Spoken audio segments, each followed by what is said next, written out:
Bro, lihat deh, gue nemu video aneh nih bro. Ada laut yang ketemu tapi kayak nggak kecampur gitu, jadi kayak ada sekatnya. Ini ada di Selat Gibraltar. Kok bisa ya sains ketemu fenomena-fenomena kayak gini? Oh, itu namanya halocline.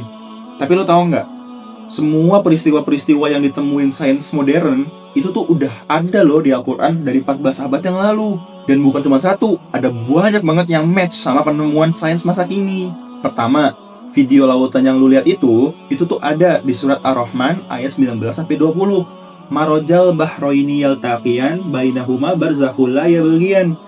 Dia membiarkan dua laut mengalir yang kemudian keduanya bertemu. Di antara keduanya ada batas yang tidak dilampaui. Ilmuwan tuh baru tahu kalau ternyata perbedaan salinitas dan massa jenis air itu bikin tegangan permukaannya itu nggak bisa saling menyatu, seakan-akan ada sekat.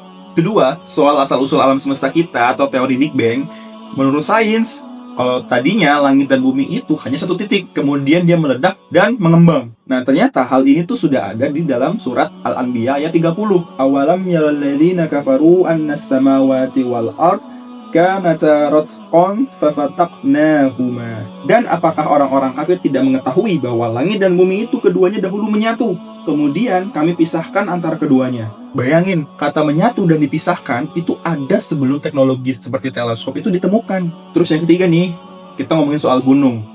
Dulu orang mikir itu gunung itu cuma gundukan tanah aja kan. Ternyata geoscience menemukan kalau gunung itu memiliki akar di bawah lempeng tektonik yang bersifat sebagai pasak supaya tidak bergoyang. Persis di surat An-Naba ayat 6 dan 7.